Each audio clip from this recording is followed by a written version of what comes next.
नमस्कार मित्रांनो, कमळी मालिकेच्या पुढील भागांमध्ये आपल्याला असं बघायला मिळणार आहे की कमळीच्या सन्मानासाठी ऋषीचा संताप अनावर झालेला आहे. विजेत्या क्लासेसमध्ये घुसून ऋषी सरांची कॉलर पकडतो आहे आणि रितेश सरांची कॉलर पकडून पुढे रितेश सरांनी खेळलेला आहे असा एक मोठा डाव का ज्यामुळे कमळीचे आयुष्य पुन्हा संकटात येणार आहे. हो मित्रांनो, ते कशा प्रकारे तिचे आयुष्य संकटात येतं ते आपल्याला या भागामध्ये बघायला मिळणार आहे. पण त्याआधी जर तुम्ही आमच्या चॅनलला सबस्क्राईब केलं नसेल तर सबस्क्राईब करा आणि व्हिडिओ आवडल्यास लाईक द्यायला विसरू नका.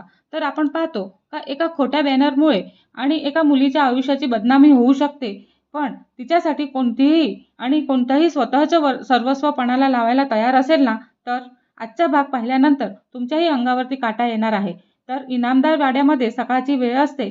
ऋषी आपल्या मोबाईलवरती सोशल मीडियावरती बातम्या पाहत बसलेला असतो आणि अचानकच त्याच्या नजरेस विजेता क्लासेसचा एक मोठ्या जाहिरातीचा पोस्टर दिसतो. त्या पोस्टरवरती मोठ्या अक्षरात आमच्या क्लासेसमध्ये घडलेली आहे IAS टॉपर असं मजकूर झळकत असतो आणि त्याखाली कमळीचा मोठा फोटो असतो. काही क्षण ऋषी स्तब्ध होऊन स्क्रीनकडेच पाहत राहतो आणि त्याच्या कपाळावरती आड्या पडतात. तो लगेचच कमळीला फोन लावतो आणि तिचा फोन लागतच नाही. इतक्यातच त्याच्या एका मित्राचा फोन येतो आणि तो सांगतो, ऋषी तिला माहिती आहे का की कमळीने अजून UPSC परीक्षाच दिलेली नाही, तरीही विजेता क्लासेसमध्ये तिचा फोटो IAS टॉपर म्हणून लावला गेलेला आहे.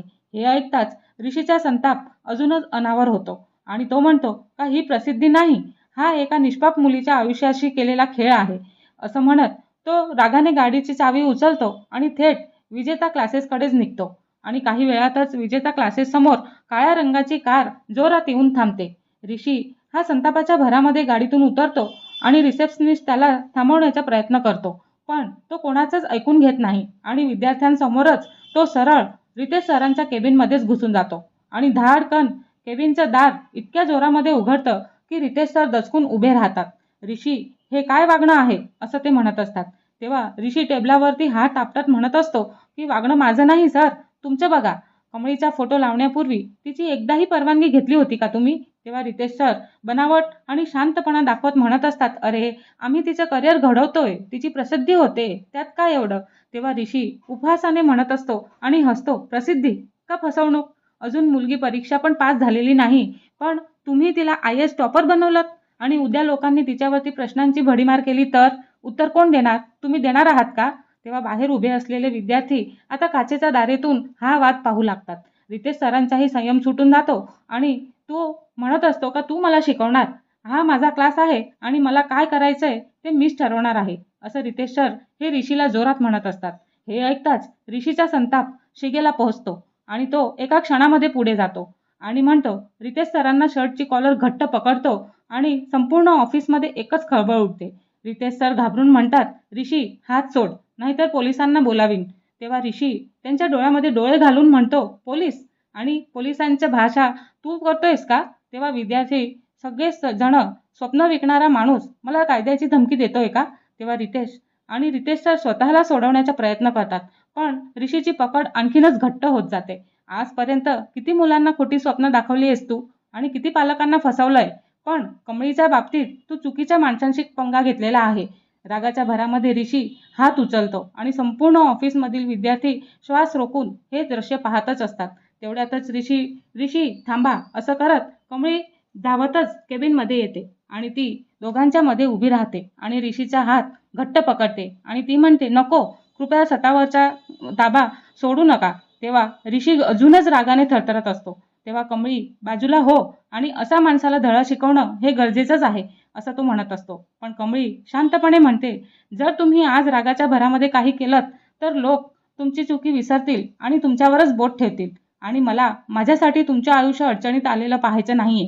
तेव्हा ऋषी काही क्षण कमळीकडे पाहतच असतो आणि तिच्या डोळ्यातील विश्वास पाहून तो हळूहळू रितेश सरांची कॉलर सोडतो आणि रितेश सर सुटकेचा निश्वास टाकतात.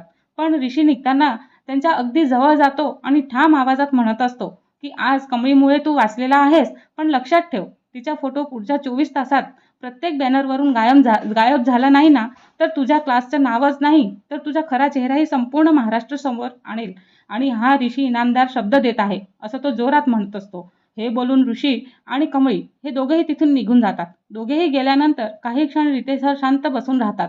मग त्यांच्या चेहऱ्यावरती एक कपटी हास्य उमटतं आणि ते ड्रॉवरमधून एक फाईल बाहेर काढतात आणि त्या फाईलमध्ये कमळीचा फोटो, तिच्या शिक्षणाची माहिती आणि काही कागदपत्र असतात आणि ते मोबाईल उचलतात आणि एका अज्ञात व्यक्तीला फोन लावतात.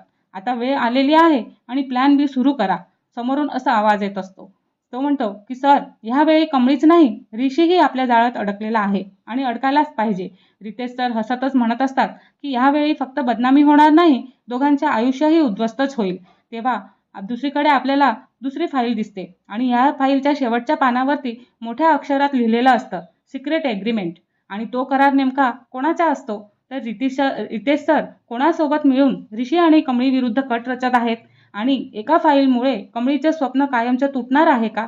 ह्या सर्व प्रश्नांची उत्तरं आपल्याला पुढील भागांमध्ये मिळणारच आहेत आणि जिथे प्रत्येक क्षणी एक नवीन धक्का आणि नवीन रहस्य तुमची वाट पाहत आहे. तोपर्यंत आमच्या चॅनलला लाईक, शेअर, सबस्क्राईब करायला विसरू नका. धन्यवाद.